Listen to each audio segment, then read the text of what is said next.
Welcome to the Penny Z Show, where you get to learn how real people overcame real issues.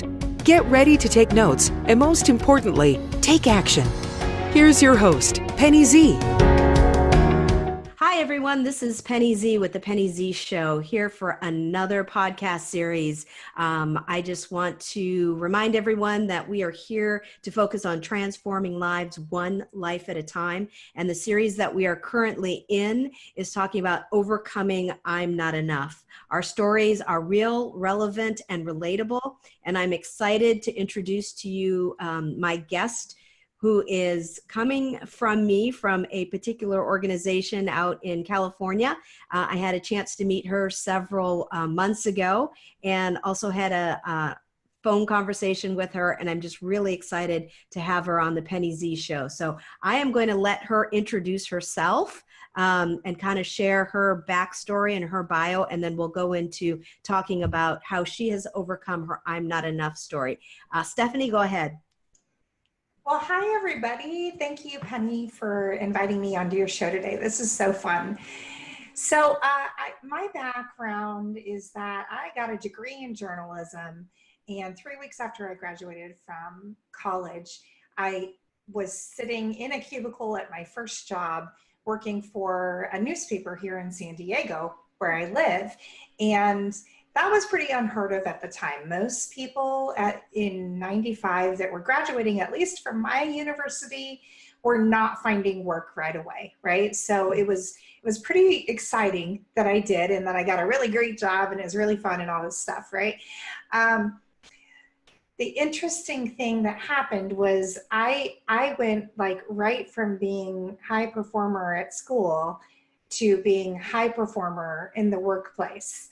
And that continued. I went, this is pre-internet. So, so newspapers were what people looked at, right? Back then. I remember them. yeah, those little paper things. Mm-hmm. So I worked at this newspaper, and then I moved on to the next big newspaper, the big one that's still around in San Diego today. And then .com became a word. And I moved into the .com space as a marketing manager for a division of Cox Communications, which a lot of people know throughout the nation, depending on where you are. Mm-hmm.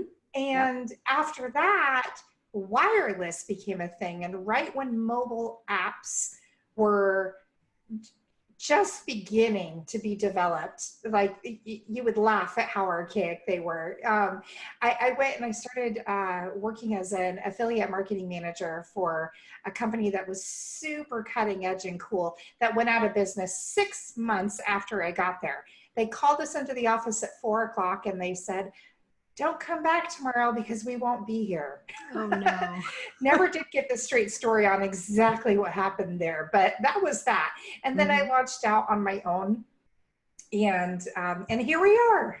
Here we are. And she has a very successful branding company, which Stephanie will talk about later on in the podcast. But I want to dive right in. And again, thank you for being on the show today. The series that we're talking about is Overcoming I'm Not Enough. And I've shared my story, and we've had many guests on who have been vulnerable and shared their story. And everyone has been different, and every topic has been different. So I just love this, because what I'm finding out is we're not alone. And so if you would just kind of share what your I'm not enough story was, how you identified it, what was it? And then we'll kind of, walk through a few more questions and kind of go through the process. Okay, so I just was sharing about this professional background I had, right? Mm-hmm. When I went out on my own at the time, I was fired up. I had been very successful. When I did leave corporate America, I had a nice office, a nice paycheck, all those things to go along with it. And because I worked in the media, in some ways, I would say it was a glamorous job, right? I worked in marketing for big media companies. So, I got to hang out with some higher rollers in the world, if you want to say. Okay. And when I went out on my own, at first, I just brought that right along with me and was, cranking. And not too long after that, I got pregnant with my first child. Congratulations. And, well, thanks. That was 16 yeah, it was a while ago. Yeah. But thank you. I got pregnant with my first child and, went through the whole pregnancy trying to figure it all out. Now, I did not come from a home that modeled the home that I wanted to create for my own family. Let's put it that way. And so being pregnant was scary. And I just didn't know how this was all going to work out, right? Had my son, literally, and I kid you not, I was in labor and delivery, like with my feet in stirrups. And I was on the phone with a printing company running a press check for a client. And my husband looked at me and said, "You are crazy. Hang up the phone. You are crazy. You have your feet in stirrups. And it's time to have a baby, not do work." Wow. You are a high achiever. Yeah. And at that moment, it didn't even occur to me how ridiculous and crazy it had become. Right. That I was like, yeah, that is kind of psycho to be doing that. Right. Well, then of course I delivered my son and brought him home and was trying to adjust to motherhood. And how do I do this motherhood thing and still be the business owner that I identify as being, right? The professional that I see myself as. I was 30 when I had him. So, I had a decent amount of professional experience at that time. And, oh my goodness, did that I'm Not Enough story set in hard and fast. And that the message, I should say the lie that I believed was that I am not enough in either area. I can't be the professional that I identify as being with, or that I had identified as being all of these years. And I took, looking back, I think I took a lot of pride in that. I felt really good about that. At the same time, I can't be enough as a mom. I don't know how to do this mom thing. I don't know how to be the mom that I always wanted and still be able to have a business at all, right? I don't, yeah. So that was the beginning of the I'm not enough. I'm not enough as a mom, and I'm not enough as a professional either. So can you remember, was there anything that happened to trigger that feeling at that time? I think it was all rooted in fear. Okay. It's all rooted in fear. I had such a deep, deep desire to create something different than what I personally experienced.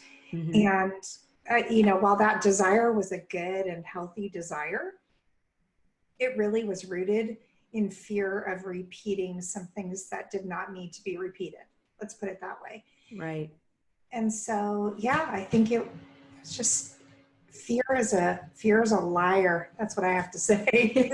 It is. And we have an app. Oh my gosh, I can't speak today. We haven't talked about fear a lot in a lot of the podcasts. And so this is perfect. Just another example of, how people have life experiences. There are people out there, I'm sure, listening that, are a parent and don't feel enough, but maybe they haven't identified it's coming from fear, or maybe they've identified it's coming from a different situation, but the fact that you still have the common bond that you weren't feeling good enough as a parent, or you weren't feeling good enough as a business owner. What were some of the things that you did, or actions that you took to, once you recognized this? How did you start working on overcoming that? What were some of the things that you did? Okay, so the sad part of all of this is that I let this lie fester in my mind, and I let it take deep roots inside of me. And I did not address this. I did not recognize this. I did not acknowledge this for years. Wow. I'm talking until the last couple of years. My son is 16 now. The son I'm talking about anyways. I have more than one. So I would say it's a good 14 years of living this lie, behaving as this lie was 100% true. Wow. Before I finally was like, you know what? Enough. I'm done doing this. What happened with you? Was there a moment that you woke up in the morning and you just said no more? What was that circumstance that you said enough? I'm no longer going to do this. I think I got to a point of being sick of my own story, right? Right. And even more recently, like as recently as just this past July, it's almost December now. So what is that, like 6 months ago, something like that? Mm-hmm. I can't do math. Me neither. It's fine. Subtraction, that's very difficult for me. So even as recently as just this past July, I would say I started working on this a couple of years ago, but this past July, I got called out by 2 different men in my life on some of the ways that I sabotaged myself because of what I choose to believe. Okay. The first man that called me out on this was someone actually that Penny. His name is Chris, and he is my business coach. Mm-hmm. Yep. Great man. And he is a wonderful, wonderful man. Mm-hmm. One of the reasons he's a great coach is because he just says it like it is, and you don't have to like him, and he doesn't really care.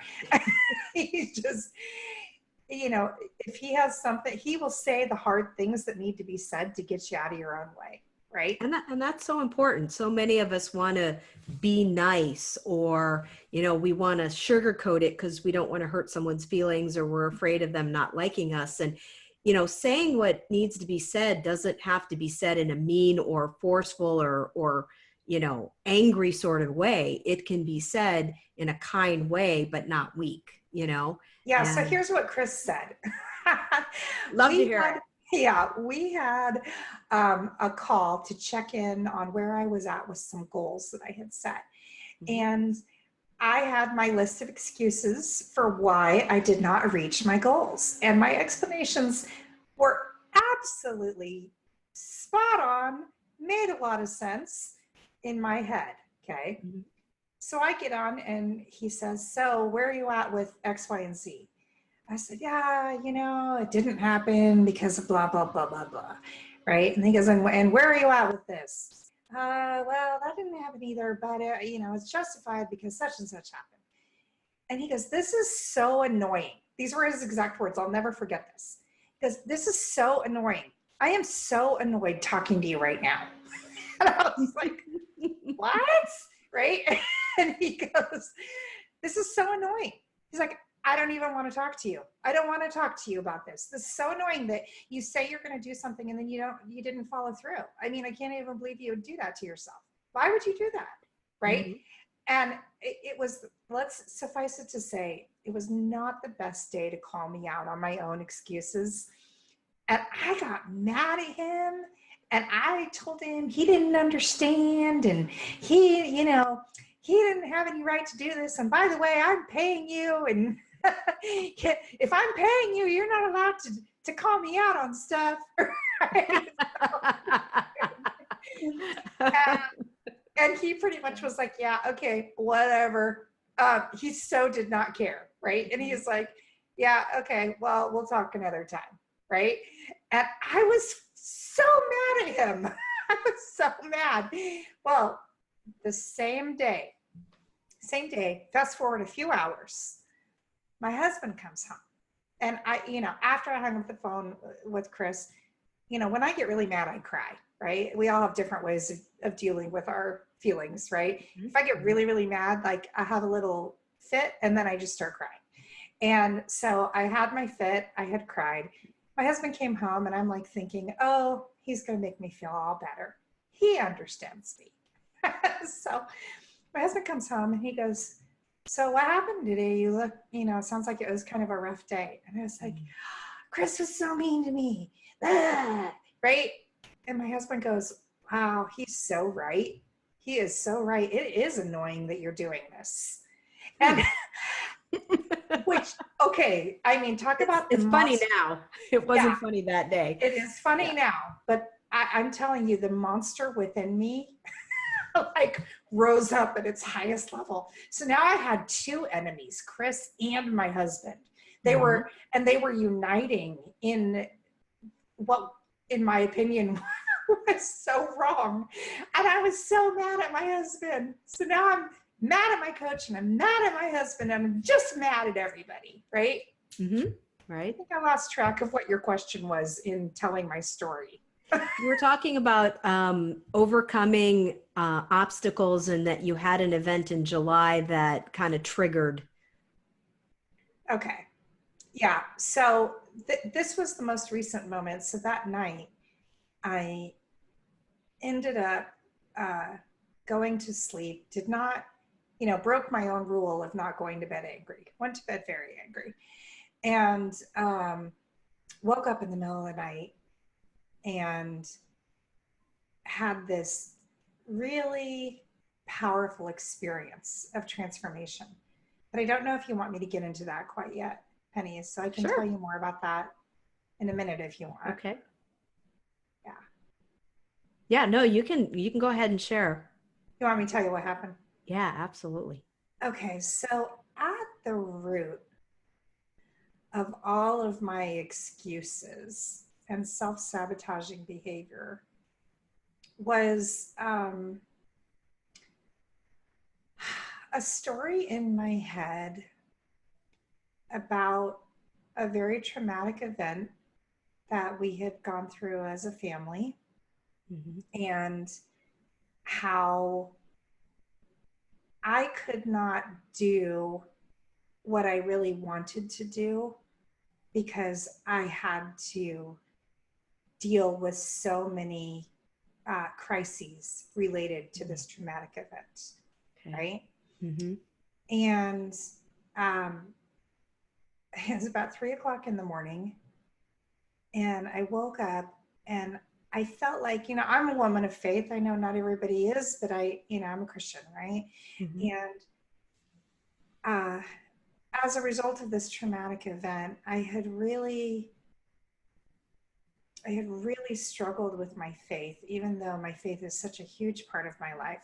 I struggled with my faith in a way that I had never struggled before. And I felt like my connection to God, which is my source of strength in everything, was broken, right? Like I felt like I couldn't even talk to God. I couldn't hear from God. There was nothing. There was nothing there, right?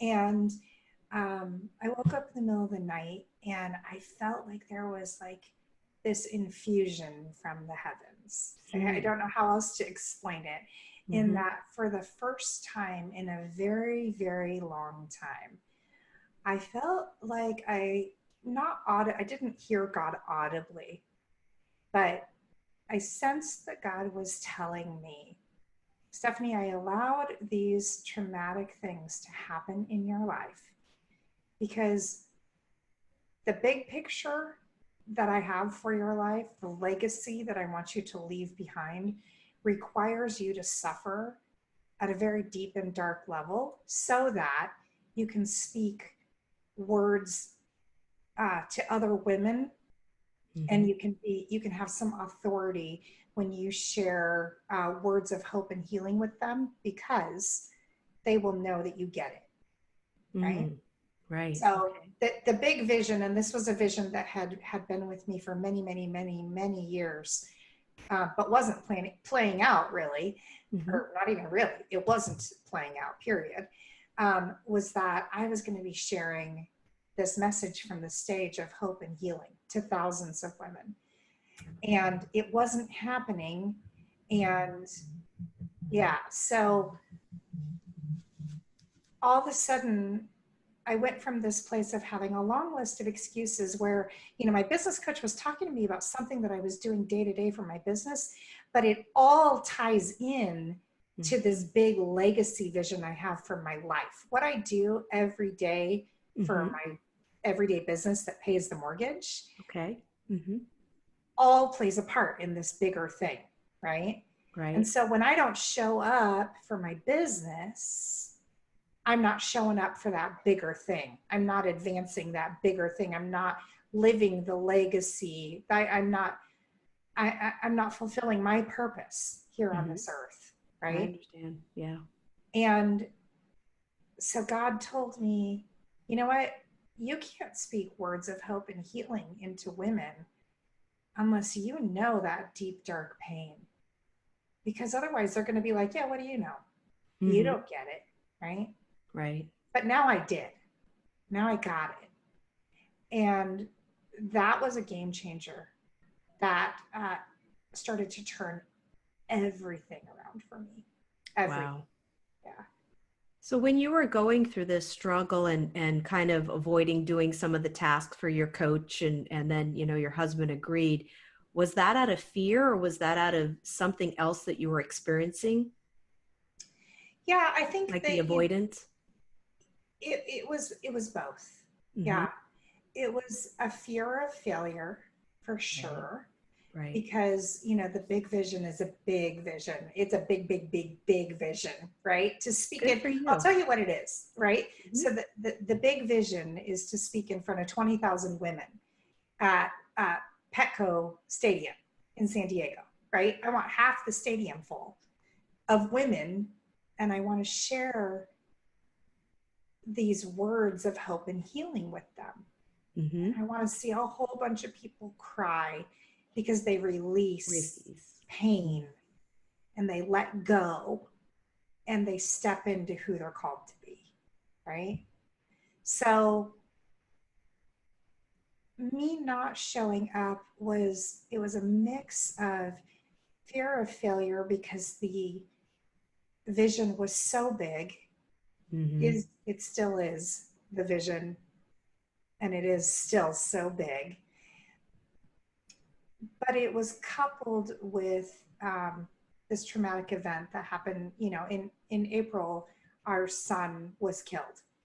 I'm sorry to hear that. And not my 16-year-old that I talked about. This was a whole other story, but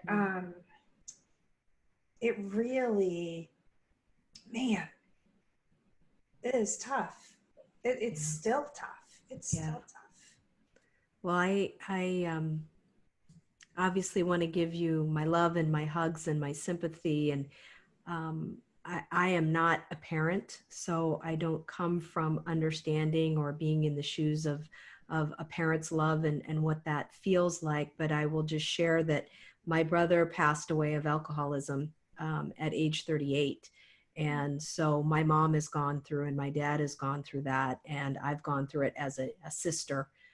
Losing someone too young for probably different reasons and in different circumstances. But I sympathize with you and understand that is an extremely difficult thing to go through. And so I commend you for going through the struggle and going through the pain and overcoming your fears and overcoming the avoidance and some of the struggles you're going through, because you're right, you do have a big, bold message to share and healing for many women. And I like to say, just in sharing a little bit, I've been in a less than position or not good enough for over 44 years of my life, which is a good portion of my life. And I too had to get over myself and get over the lie and get over the fear to be able to have a voice and to be able to start the podcast and to help with empowering women. And so my ugly mess is my message, right? And my message is my story, and my story is my passion, and my passion is my purpose. And I share that with you and with our listeners because I feel that that's the journey that you've taken as well. You knew the end game, and now you went through the process to be able to share your deep hurt and to share your message and to share your story and to share your passion and your purpose. So I thank you for sharing part of that story with us today. Thank you. So, and it's really empowered you in your business and your personal life and to help other people. Is there other things that you'd like to share around going through that process that you've learned and experienced? Well, The last few months specifically, I mean, I'm speaking to you, Penny, where it's very raw and it's very real. And by no means whatsoever am I through this storm, right? I cannot say, I mean, it happened in April. Yeah. It's very, very raw, very new. It's very, yeah, it's very fresh. And as I'm walking through this in the present day, every day I'm working on my mindset and what I'm choosing to believe in, what I'm choosing to dwell on. You know, thoughts come into your mind, and at least they do for me. Thoughts fly into my head, and they're often very destructive thoughts. You know, you can't do this because of blah, blah, blah. You won't be good enough at this, so don't even try, you know, or whatever it is. I wouldn't even say they're thoughts, they're lies. And I say that with passion. I know I keep saying the word lie, but there's a reason for that. Part of what I feel my own healing process is calling it what it is. It's kind of like, you know, if you talked about your brother being an alcoholic, right? I think what, you know, they always say one of the key parts of healing is owning what's really happening, right? And so just like, you know, somebody goes to AA, they say, my name is so-and-so and I'm an alcoholic. You know, I feel like I've never said this out loud because I've actually never thought through it this way, but this is fresh off the press here. I keep saying I believed a lie because that by calling it what it is, it's no longer something that I can't control. It's no longer something that can own me. I get to own it, right? So and you know, it's a lie of not being good enough as a mom or not being good enough as a business owner, but there's a whole bunch of lies. They creep up in different ways. And I feel like part of the healing process is recognizing, you know what? That's a lie. And I have a choice right now. Am I going to believe this lie? Or am I going to dwell on this lie? Or am I going to step back and say, wait a minute, that's a lie. And I choose not to believe that. In fact, I know that's not true. So I'm going to fix my mind on things that are true. And so I'll tell you, you know, like I said, my faith is a huge part of my life. And so I actually started doing this study on how many times in the Bible God addresses your thoughts, right? How many times just the way that you think comes up. And I don't have the number in front of me, but I know it's over 300 times. Wow. Over 300 times your mind and how you're thinking is addressed in the Bible, right? And I think that there's a huge reason for that. There's a huge reason for that because how you think affects, you know, if you go back to just like cognitive psychology, how you think affects how you feel, and how you feel affects how you behave, right? How you behave affects everything else in your life. Right. That's why they say attitude is everything, you know, positive attitude, affirmations, having the right people around you, having the right environment. And I love what you said earlier about, you know, changing your mind. And it's almost like when you start identifying that you're having these thoughts, the more you practice not picking it up, you know, I'm talking about the thought, not picking up the thought and playing with it, so to speak, like a toy, but saying, no, I'm going to leave that thought right where it is. And I'm not going to let the lie or the thought enter my mind and affect me anymore. And so I think that's kind of a muscle to some extent. It's something we practice on a day-to-day basis, even though there's aspects of our life I feel like we overcome our I'm not enough story. But we always have another I'm not enough story, or not feeling well, or comparing ourselves to someone else. So it's more of a practice and a muscle that we get good at, not picking up the object, not picking up the thought, not picking up the lie and playing with it. Or if we do, recognizing that we've picked it up and put it down as quickly as we can. Right. That just kind of came to me as you were chatting about that. So I Yeah. love And that. That's great. another thing is that in recognizing that the lie has come into my mind again and choosing not to believe it, well, I need to replace it with something, right? Mm-hmm. Because Right. if I leave my mind just open, it almost feels vulnerable, right? Mm-hmm. Uh-oh, well, it's too open, and what else is going to fly in here? You know? Right. Right. So I actually, for me, I have chosen to repeat certain scriptures to Okay. myself. So Great. when I feel like this lie, one Mm-hmm. of many lies is coming into my mind, defeating, discouraging, whatever they are, Mm-hmm. I will say this one scripture specifically is whatever's good, whatever's pure, whatever's noble, whatever is praiseworthy, think about these things. Mm-hmm. And so that'll be my checklist. Is this good, pure, lovely, praiseworthy, noble? Nope. Okay, then not going to think about that. What is good, praiseworthy, noble, pure? What Right. can I think about instead? I'm going to think about how cute my kids are. I'm going to think about how I love my husband. I'm going to think about how blessed I am to live in America. Mm-hmm. I'm going to think about the fact that I can be an entrepreneur and what a gift that is, Mm-hmm. and just choosing to think about something intentionally. I love that. I think we all have different tools and techniques to use, and obviously prayer and maybe somewhat a little bit of meditation and thinking through that process is yours. And I love that. One of the things that I do at the end of the day is a gratitude journal. And Mm-hmm. I will have to say that, 2.5, 3 years ago, when I was going through this kind of depression and fog, I started doing a gratitude journal. And it took everything in my being just to find 5 things during the day to be grateful for. Because I was in such a mess and such a bad place. And, things like I have a roof over my head, I have, food in my belly, I have the love of my 2 dogs, and 2 other things I could think of.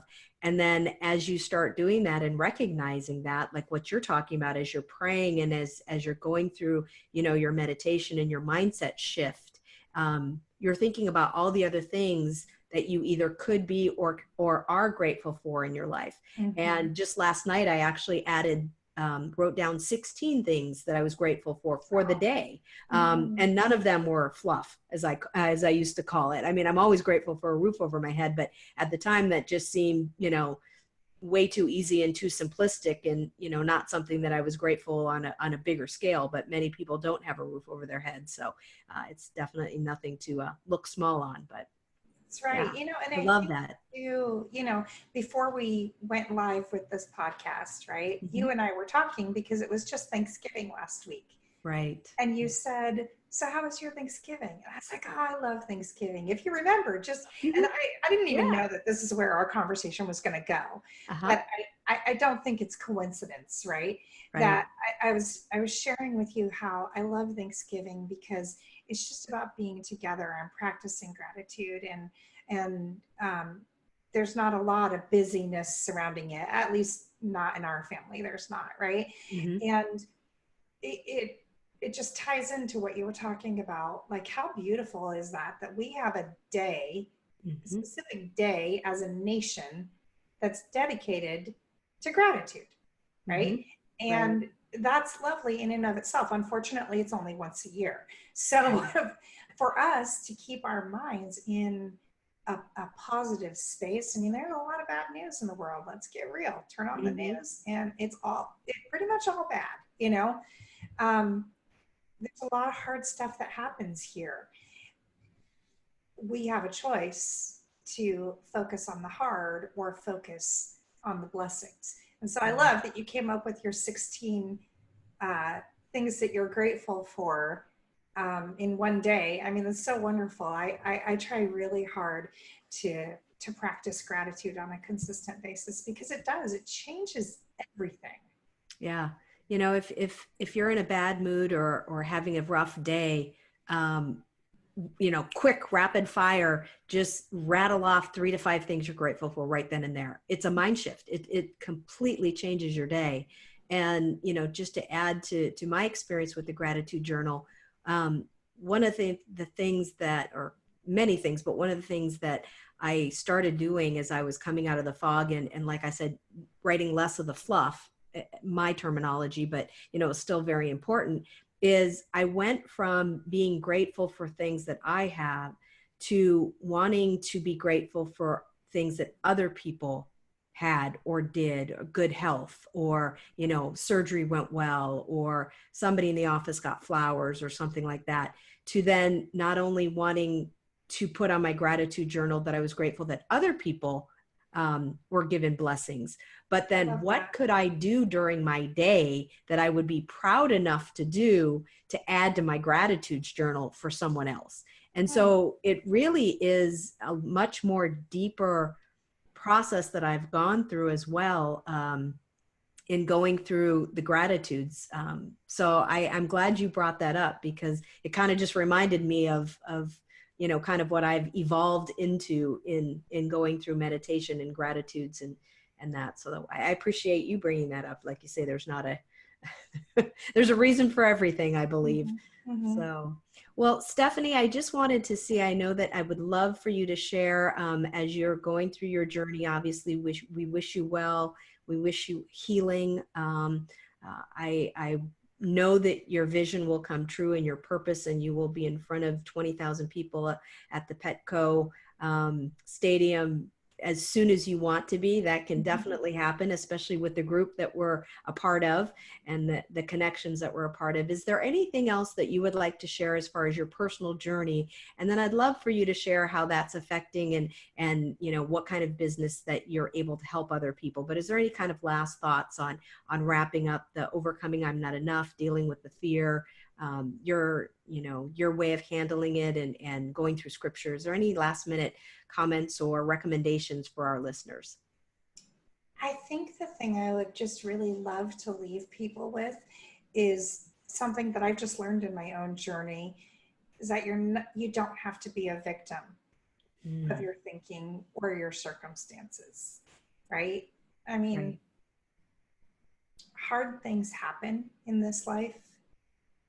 Some of us experience more of that hard stuff than others. But then if you look at other things, I mean, to me, losing a child, especially violently like we did, is one of the most horrific tragedies that can be experienced. However, if you look around the world and you look at these villages where entire families are being destroyed, and one 7-year-old is left behind, and their entire family is shot in one moment, or whatever. I mean, not that you want to find relief in that it could be worse, but almost like you spin it like, you know what, I'm grateful that this really hard thing, this really hard cancer, that this really hard death, that this really hard relationship, that this really hard whatever, I'm grateful that I'm going to get through this. I'm grateful that I'm going to grow from this. I'm grateful that I'm going to be able to make a bigger impact on the world because I've lived through this, and I can talk about it with authenticity, and I can talk about it in a way that will encourage and comfort other people, right? We can choose to be a victim and stay stuck in our mess, or we can choose to use it for good, right? And I'm very much in the thick of this, but as long as I practice keeping my mind on the good, what's good that's coming out of this bad thing? What's the good? And how is this going to shape things? And how is this going to be part of a legacy? I just really encourage you guys, because I know that we were all created for such a powerful purpose, right? It looks different for each of us. But we can choose to, create beauty from ashes, or we can just choose to live under the ashes. And I'm going to rise up, and I say, sister, rise up with me. Well, I know you will, and I am extremely humbled, and I'm honored, and you're on my gratitudes journal tonight when I write down that you were gracious to give us your story and your time and your vulnerability. And so what a perfect way to end. And so I just want to thank you again. Stephanie, will you share a little bit with our listeners? She is an incredible business owner, an incredible mom. She helps brand businesses and does an amazing job. The testimonials that she has, her website, I would just like to gift her the opportunity to share with you a little bit about her business. And then for all of our listeners, we will have her information also on our website and our social media on thepennyzshow.com. So you can obviously watch this episode, rewatch the episode, like us, share us, forward, tweet, you name it, YouTube us. And then you can also find Stephanie and her contact information through us as well. But Stephanie, if you'll just share a little bit about your business and a website or how our listeners could get in touch with you. Yeah, for sure. Thank you for that. So the name of my company is SizzleForce Marketing, and we are a brand strategy and copywriting company. One of the things that we specialize in is actually storytelling and helping people take their life experiences and shape them into meaningful stories. For example, if you hear a TED Talk, or if you hear an entrepreneur has a mission for something that they're doing, right? It's always rooted in a story. There's always a story behind it. So we love helping people figure out, well, what are the puzzle pieces to this story, and how did it lead up to where you are now, and how does it shape where you're going? And so if any of you guys feel like, you know what, there's a story here, even if you don't feel that way, I guarantee you there's a story there. There always is. You just might not know how to recognize it. And that's where we come in. Or some of us don't know how to write it. That's right. We love words over here at SizzleForce. We love putting words together and sucking that information out of your head and putting it down on paper or on a screen, whatever, in a way that can be used to influence and impact and persuade and shape the world that you live in, make a difference. Great. So if you want to know more about that, how do they get in touch with you, Stephanie? you can visit my website at sizzleforce.com. Okay. You can also find me on LinkedIn. I know you're going to put the link up there. I have a crazy last name, so I won't try and spell it for you. So, yes, we will have your LinkedIn, your website. If you have a Facebook page, various ways in order to get in touch with Stephanie. So, yeah. Great. Yeah. Well, thank you very much again, Stephanie. It was truly a pleasure to have you on the Penny Z Show.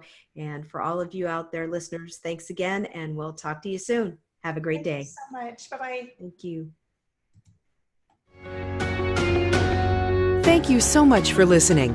If you want to hear more, including specific ways to empower yourself, go to thepennyzshow.com.